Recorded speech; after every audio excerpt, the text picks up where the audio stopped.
As empresas de fertilizantes, normalmente, quanto mais próximas ao porto elas estiverem, melhor, porque mais ou menos 70% da matéria-prima, ou até mais, de fertilizantes, ela vem importada. Então, quanto mais próximo ao porto você tiver a sua operação, melhor é o ganho de escala, melhor é o ganho logístico.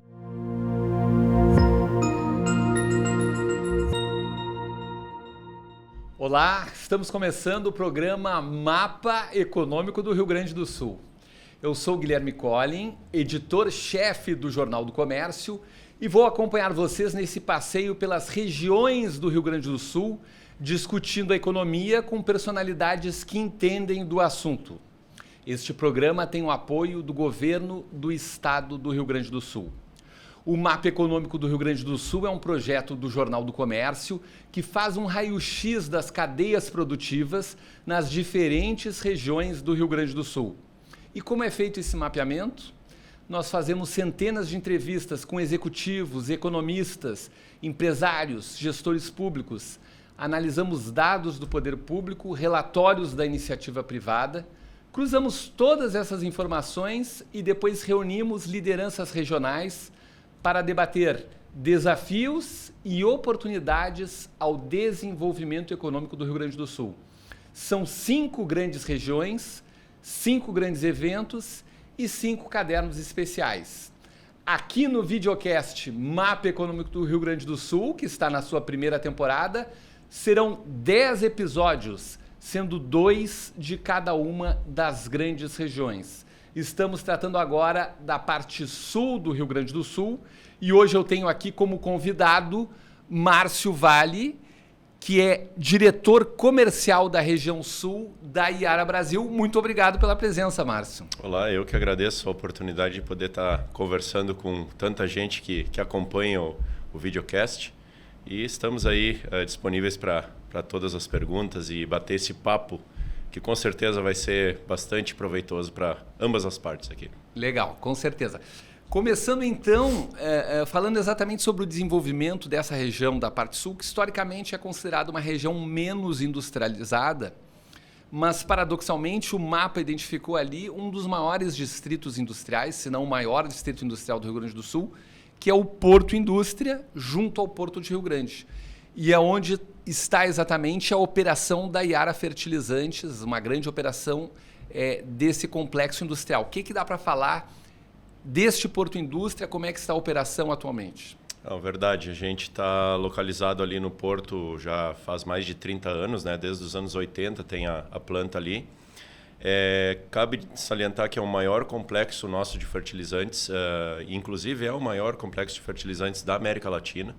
Está posicionado ali na Zona Sul, no Porto de Rio Grande, ali, vizinho da minha cidade natal, Pelotas, ali, então eu conheço aquilo ali desde quando eu era estudante, né? Então, realmente o setor industrial ali é bastante desenvolvido, até quem não conhece até se surpreende quando vai ali visitar a primeira vez. Tamanho movimento ali que tem de transporte, movimento fabril, tem várias indústrias ali, nós somos uma das maiores ali, né?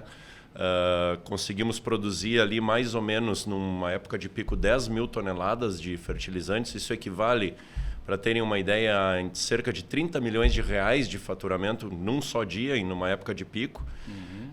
Dando um outro exemplo, isso equivaleria facilmente a 400, 500 caminhões carregados de fertilizantes por dia saindo ali. Então realmente é uma operação bastante grande que está aqui na nossa Zona Sul. E eu vejo que tem potencial para muito mais. Acho que o Porto de Rio Grande está muito bem localizado ali, né? Ele tem uma competitividade muito boa. Essa operação para nós ela é bastante importante e com certeza a gente vê bastante potencial na região. E tem várias operações de indústrias de fertilizantes no Porto de Rio Grande, exatamente por essa facilidade logística. O que atribui essa força do setor ali? As empresas de fertilizantes, normalmente, quanto mais próximas ao porto elas estiverem, melhor, porque mais ou menos 70% da matéria-prima, ou até mais, de fertilizantes, ela vem importada. Então, quanto mais próximo ao porto você tiver a sua operação, melhor é o ganho de escala, melhor é o ganho logístico. Então, por isso que as empresas acabam se situando mais próximas ao porto.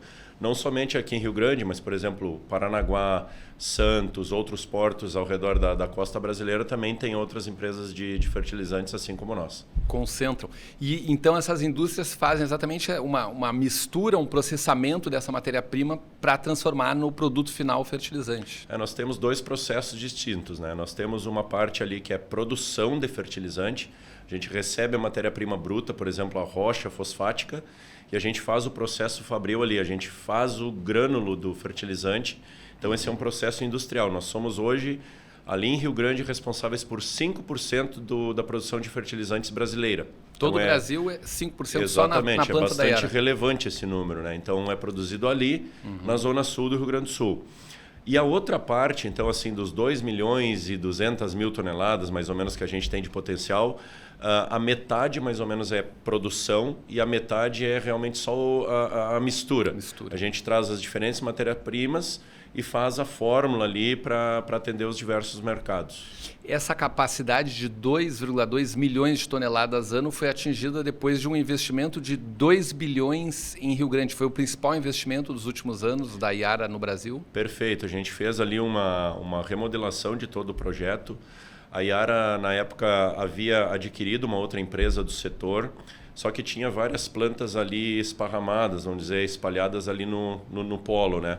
E para nós ficava um pouco difícil logisticamente. A gente optou por concentrar tudo ali, existia um espaço, um terreno, a gente construiu ali uma planta, hoje tem 50 hectares aquele complexo ali, na beira do mar. E 50 hectares só da Yara? 50 hectares o nosso complexo ali, é bastante grande. Só de correias transportadoras, é um dado curioso, Sim. Já que a gente está falando com um público aqui diverso, acho que vale a pena trazer umas curiosidades. Sim. Só de correia transportadora de fertilizantes são 15 quilômetros de correias. 15 quilômetros. Então é bastante grande a operação. Mas voltando, a gente fez ali um investimento em 2016 da casa de 2,1 bilhões de reais, o que nos alavancou a nossa produção de fertilizantes. Granulação era de 750 mil toneladas, hoje é de 1,2 milhões de toneladas. E a capacidade total de expedição, ou seja, de venda de fertilizantes ali daquele polo, é de 2,2 milhões de toneladas. Um volume bem expressivo. E falando dessa questão da matéria-prima, né, um dos pontos identificados agora nessas discussões com lideranças regionais que nós fazemos no interior é a possibilidade, especialmente ali na região da Campanha, de novos projetos de mineração. São projetos ainda, depende de licenciamento, investimento, etc. Até São José do Norte também tem um projeto de titânio. Mas, enfim, tem espaço, tem mercado para absorver projetos de mineração voltados para essa área de fertilizantes aqui no Rio Grande do Sul?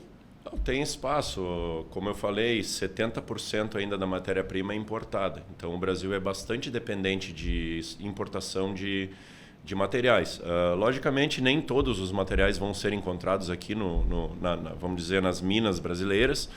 Mas sim, a gente sabe de evidências de minas ricas em fósforo, tem alguma coisa de potássio, que poderiam ser mais exploradas, com certeza. Logicamente, vai depender da riqueza desse material, porque muitas vezes existe lá o fósforo, mas o processo para obtenção ou retirada lá da rocha pode ser muito custoso, que não vale a pena. Claro. Então esses estudos são necessários, né? Eu acho que são importantes terem esses projetos para que a gente consiga ver se realmente isso tem vocação para se tornar um potencial fertilizante no futuro, né? Sim.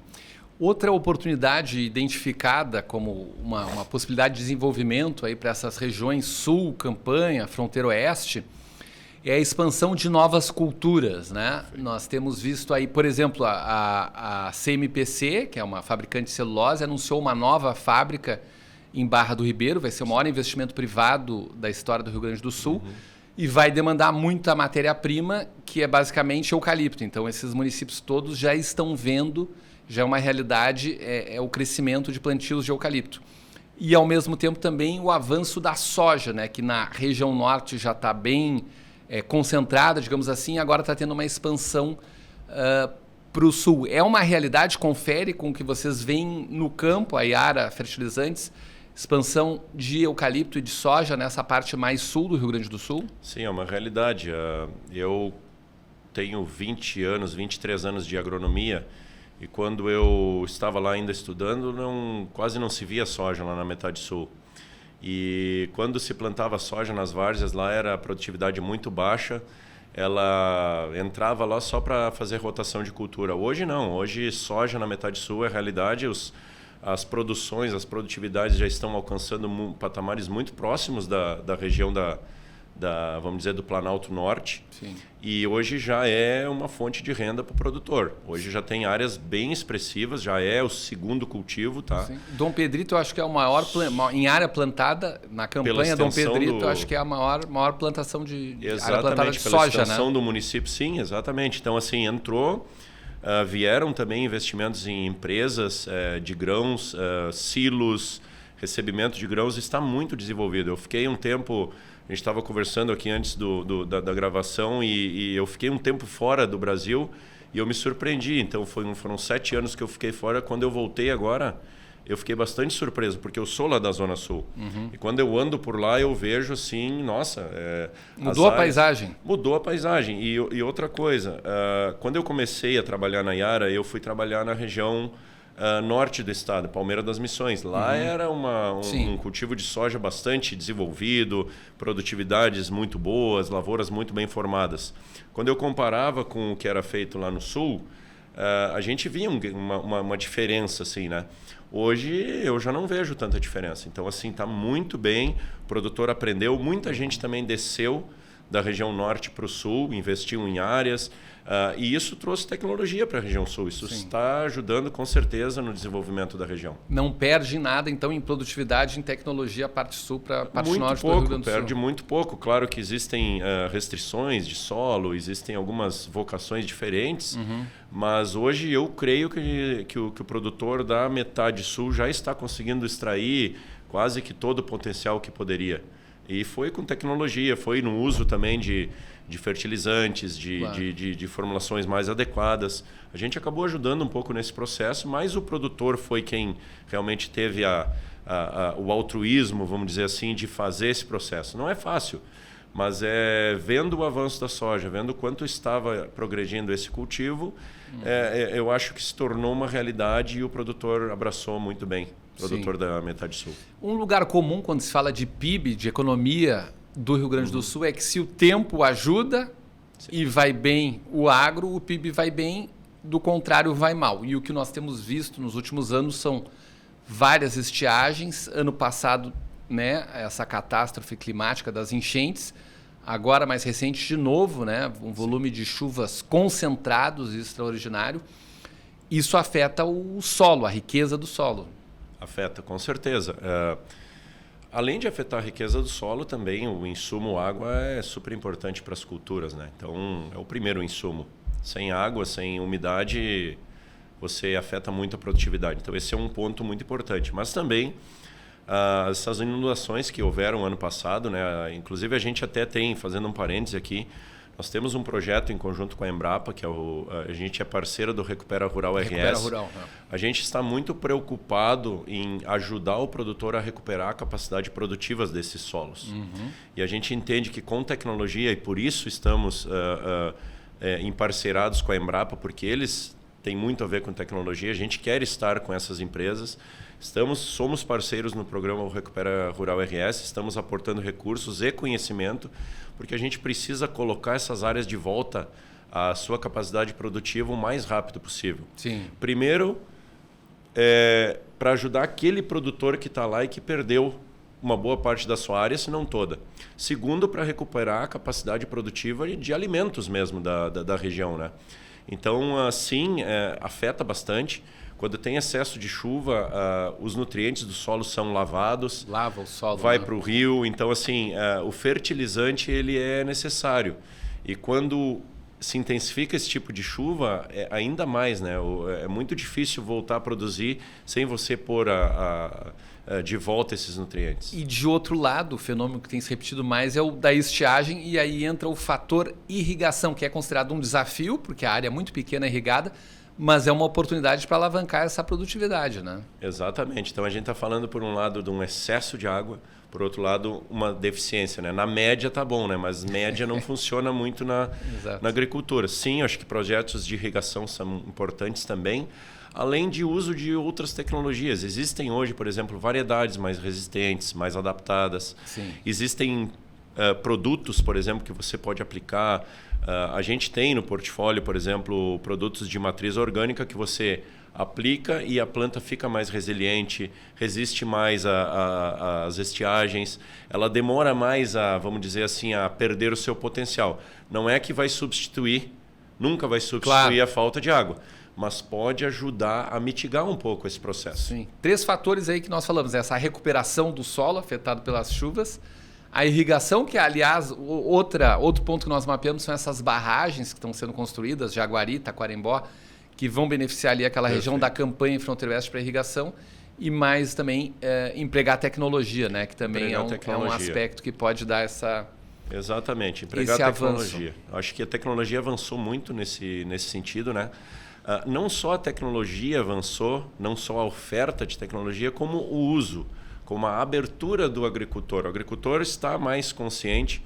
Eu acho que ele está buscando mais porque precisa. Primeiro, porque precisa. Segundo, porque há mais uma abertura. E terceiro, também porque as pesquisas têm comprovado mais a eficácia desse tipo de tecnologia. Então, isso tem avançado bastante. Por exemplo, produtos para efeito assim, de mitigação de estresse de seca têm crescido numa taxa de 30% ao ano no Brasil. Por quê? Porque o pessoal está interessado e eles têm comprovado o resultado. Não é que, por exemplo, assim, vamos supor que tem aí uma queda de produção de 40% numa soja. Não é que ele vai fechar toda essa brecha, mas ele vai ajudar aí a perder menos. Talvez, em vez de perder 40%, vai perder 30%, 25%, mas isso já é suficiente para ajudar a pagar o custo. Sim. E agora, Márcio, falando um pouco assim, para além dessa questão, né, do agro em si, da região como um todo, que outros desafios você vislumbraria, tanto do ponto de vista da operação lá em Rio Grande, como da região como um todo? Ou seja, quais são os gargalos que, se forem vencidos, poderiam fazer deslanchar essa parte do Rio Grande do Sul no seu desenvolvimento? Um grande desafio hoje, não só da região ali, mas acho que todo o Brasil, é a logística, né? A gente tem gargalos logísticos muito grandes. Ali, o Porto de Rio Grande recebe muito transporte de grãos. Sim. Só que isso está mudando também, é uma coisa interessante que tem que estar no mapa, eu acho que é importante, porque o grão que saía, vamos dizer, o Rio Grande do Sul produz mais ou menos, num ano normal, 22, 21 milhões de toneladas de soja. Certo. Essa soja toda ia para Rio Grande, quase toda. Essa soja hoje está sendo beneficiada, ou vamos dizer assim, a industrialização está sendo não mais...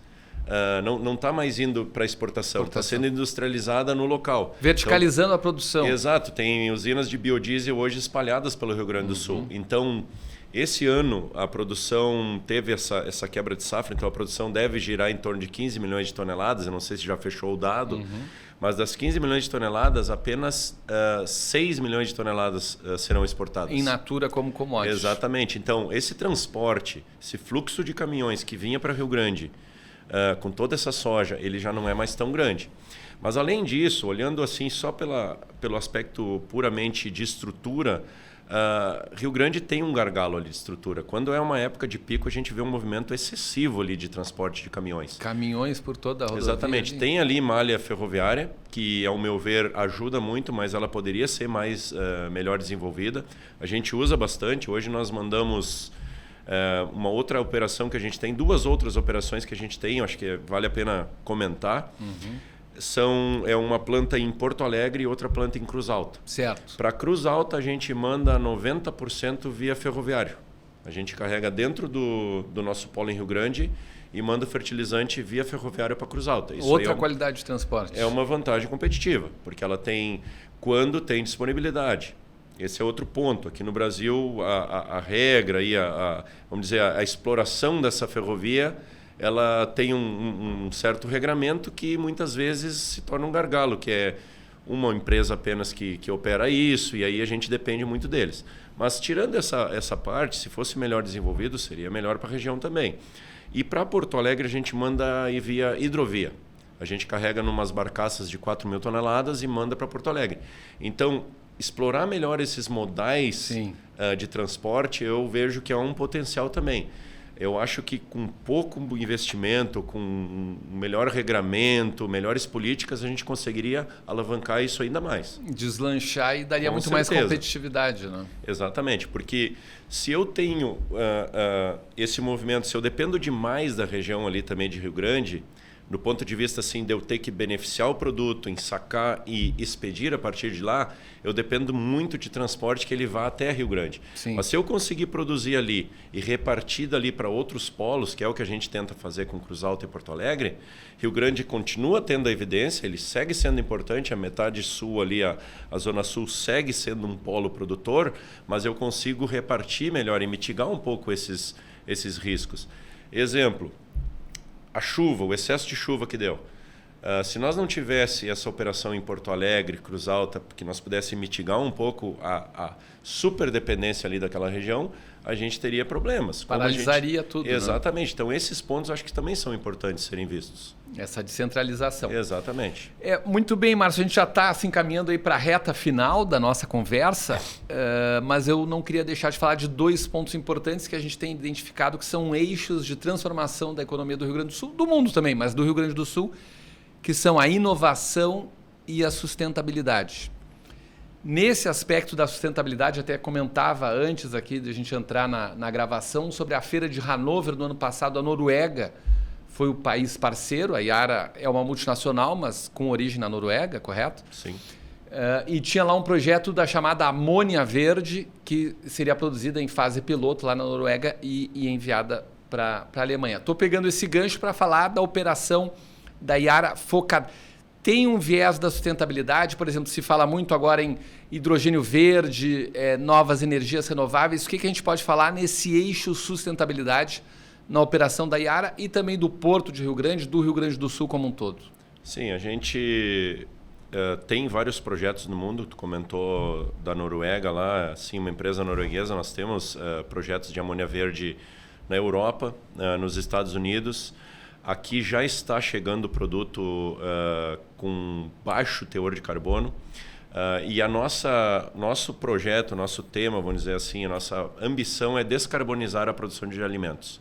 O que é isso no final? É eu conseguir alimentar o mundo, alimentar o planeta sem poluir. Eu não estou alimentando as pessoas às custas do ambiente. Então é isso que a gente acredita e é possível. Nós já estamos com vários projetos aqui em Rio Grande, por exemplo, que está aqui ao nosso lado, né? Nós temos ali a instalação de catalisadores que são capazes de filtrar uma grande parte, eu não vou me arriscar a dizer o percentual aqui, mas é quase 100% dos gases de efeito estufa são filtrados e não são emitidos para a atmosfera. Esse é captura antes de ser emitido. Tá? Então, ali a gente já consegue ter uma redução de emissões. Os produtos, por exemplo, que são importados aqui por Rio Grande e por outras plantas nossas que vêm da Europa, os nitratos, eles já têm uma diminuição de 40% da pegada de carbono. Então, um produtor aqui brasileiro que utilizar esse produto nosso, ele já consegue emitir 40% menos carbono. Isso está totalmente ligado à sustentabilidade. E além da questão das mudanças climáticas, né, dessa pegada descarbonização para evitar danos ao meio ambiente, tem também uma questão de mercado, né? Que quanto mais ambientalmente correto o produto, mais entrada nos mercados ele tem. Exatamente. Já existem mercados onde há exigências de diminuição. Existem companhias da cadeia de alimentos aí, eu não vou citar nomes aqui, mas claro, existem parceiros nossos que têm metas, assim como nós. Nossa meta é até 2050 ter carbono neutro, ou seja... Emissão zero. Emissão zero, ou seja, o balanço de emissões entre o que a gente capta e o que emite é zero, essa é a nossa meta. Até 2030 a gente vai Isso reduzir... globalmente ou especificamente no Brasil? Globalmente. É o nosso balanço mundial, vamos dizer assim. A Yara é uma empresa que está em 80 países, mas em todas as nossas plantas e operações, Porque existem, vamos dizer assim, emissões em toda a cadeia. Você emite também na planta, no transporte, no uso. Sim. Então a gente quer ter balanço zero até 2050, essa é a meta. Até essa curiosidade, desculpa interromper, mas essa curiosidade das esteiras também tinha esse sentido, né? De evitar deslocamentos também, reduzir essa... Sim, exatamente. Tudo está linkado. No final, tudo está ligado a uma mesma meta, que é nós conseguir seguir suportando a produção de alimentos, porque essa é a bandeira número 1, é alimentar o mundo, é conseguir disponibilizar alimento para toda essa população crescente, mas sem isso prejudicar o meio ambiente. E é possível, a gente já tem mostrado que é possível. Nós temos esse projeto, por exemplo, hoje quem adquire produto vindo da Europa, os nitratos, já consegue poluir 40% menos de emissão de carbono. E nós temos os projetos da amônia verde, existem outros projetos aí também em andamento, onde a redução é até 90%. Explica um pouquinho o que é a amônia verde para quem está nos acompanhando. A amônia verde, ela eu não sou aqui especialista, tá? Então me perdoem se eu falar algum dado, mas ela basicamente é uma amônia gerada com energia renovável. Tá? Então... usar, por exemplo, energia de etanol ou hidrelétrica, é uma energia... Exatamente, porque a amônia normal usa energia gás ou uma energia não renovável. Então a amônia verde ela tem energia renovável. E entrando agora um pouquinho na questão da inovação, né? Muito se fala em inteligência artificial, claro que grandes empresas como a Yara aplicam cada vez mais tecnologia. O que já é realidade hoje?